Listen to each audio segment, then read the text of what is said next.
You've been performing for so long, you forgot who you were before the applause. You don't need a new identity. You need to come home to the one you abandoned. It's time to change the narrative.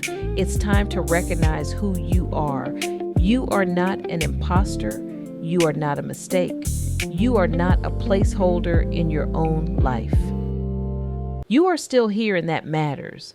I need you to really let that land before we go any further, because I don't think we say it enough, and I don't think you hear it enough. You are still here.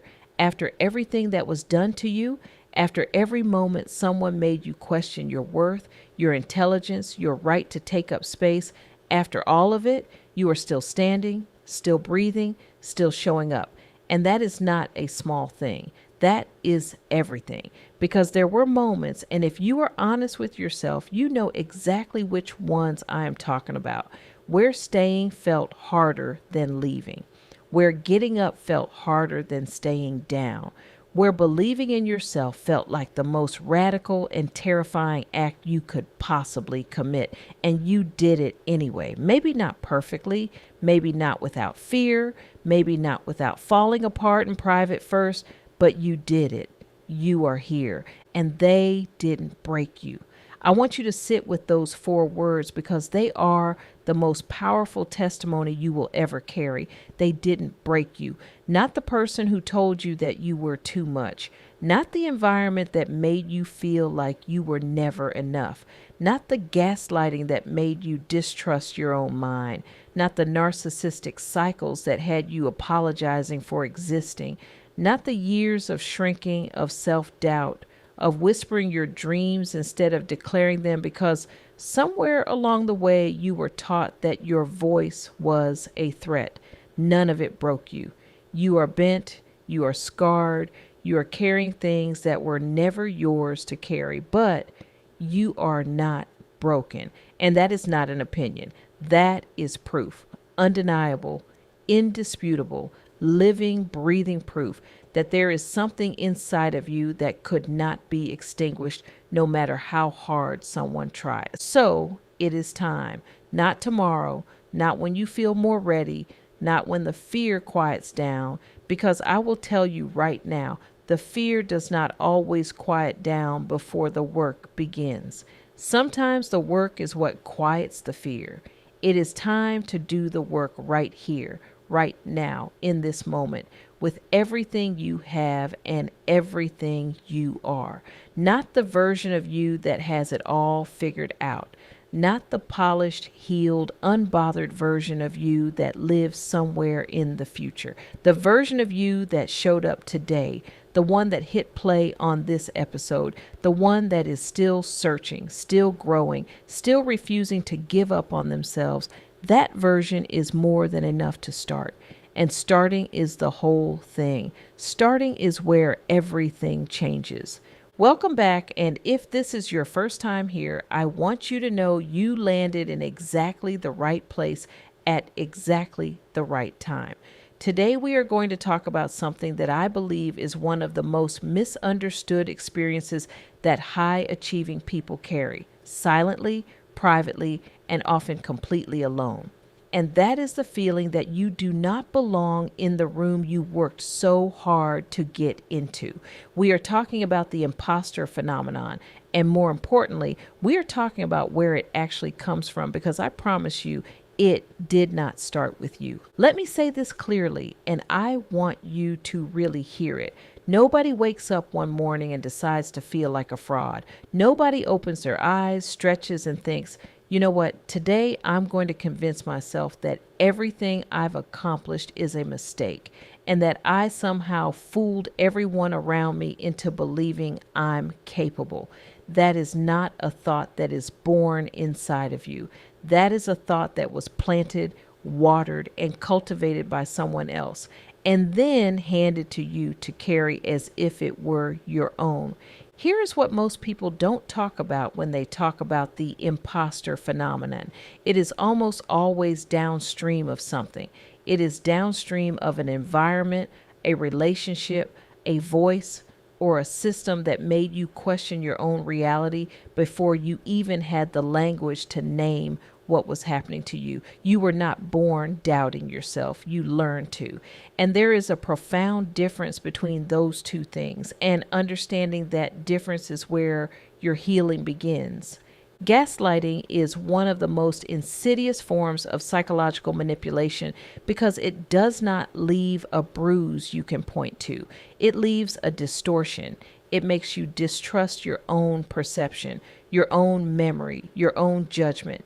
And when you grow up or work in an environment where someone, a parent, a partner, a boss, a coach, consistently makes you feel like your instincts are wrong, like your success is luck, like your confidence is arrogance, you start to internalize their narrative.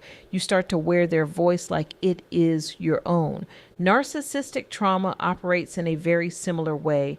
And I want to be careful here because I know some of you have lived this and it was not small. When you are in close proximity to a narcissist, whether that is in a home, a workplace, a friendship, or a romantic relationship, your sense of self gets quietly eroded. They need you to feel less than so that they can feel like more. Your wins become their wins. Your confidence becomes a threat. And slowly, without even realizing it, you start to shrink. You start to make yourself smaller so that peace can exist in the room and that smallness follows you everywhere you go, even long after you have left. And here is the thing that nobody tells you. When you finally do rise, when you finally get the degree, the position, the platform, the recognition you worked for, that old internalized voice does not automatically get quiet. In fact, sometimes it gets louder because now the stakes feel higher. Now the exposure feels greater. And that voice, the one that was never actually yours to begin with, starts whispering that it is only a matter of time before everyone finds out, before they see what that person made you believe about yourself. That is a trauma response wearing a professional suit. I need you to sit with something for a moment. The years you spent feeling like you were not enough, those years do not disqualify you. The moments you held back, the opportunities you almost did not take, the rooms you almost did not walk into because some part of you believed you did not deserve to be there. None of that means you were right about yourself. It means you were responding to conditioning. It means you were surviving inside a narrative that was never true, but that became your reality because the person or the environment that shaped you needed it to be. Time wasted feeling like an imposter does not define your trajectory. It is part of the story, but it is not the whole story. And it is absolutely not the ending. I also want to say this because it gets left out of almost every conversation about this topic. You did not get here by yourself. And I mean that in two ways. The first is that there were people, moments, mentors, communities, and even failures that carried you forward, and you should honor that. But the second way I mean it is this: the doubt you carry, the self-questioning, the constant need to prove yourself, the anxiety before every big moment. You did not manufacture that alone either. It was co-created by your experiences, by the people who had access to your formative years, by systems that were not built to affirm you. So when you are tempted to blame yourself for not moving faster or believing in yourself sooner, I need you to extend yourself the same grace you would give anyone else who had survived what you survived. The most powerful thing you can do right now, today, this moment, is to stop anchoring your identity in the trauma that tried to define you and start anchoring it in the evidence of who you actually are. Look at what you have built. Look at the hard things you got through. Look at the fact that even on the days the doubt was loudest, you kept going. That is not luck. That is not a fluke. That is not someone pulling strings behind the scenes. That is you. That has always been you. And the work now is not to become someone new. The work is to unlearn the lie that you were never enough to begin with. So as we close out today, I want to leave you with this. The imposter phenomenon is real, but it is not a life sentence. It is a signal that somewhere along the way, someone or something got into your head and tried to make a permanent home there. But that is not your home. Your home is in your evidence, your resilience, your growth, and your truth. You are allowed to take up space. You are allowed to own what you have earned.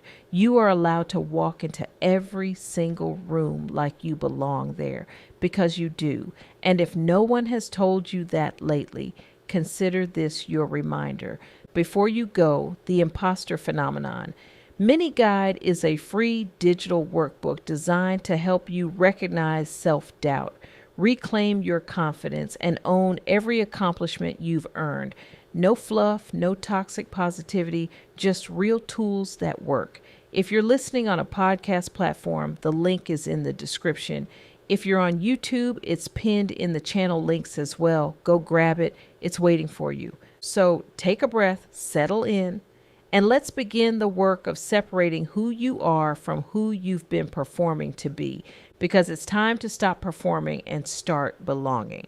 Welcome to the work. Welcome to the becoming. Welcome to Unmasking the Imposter. Thank you for listening to the Imposter Phenomenon podcast. If today's episode opened something in you, share it with someone who needs this conversation too. Make sure you're subscribed so you never miss an episode. And if you're ready to go deeper, get ready to join our community where we're doing the real work of reclaiming identity, rewriting narratives, and rebuilding belonging from the inside out. Remember, you are not an imposter. You are not a mistake. You are the author, and your story is far from finished.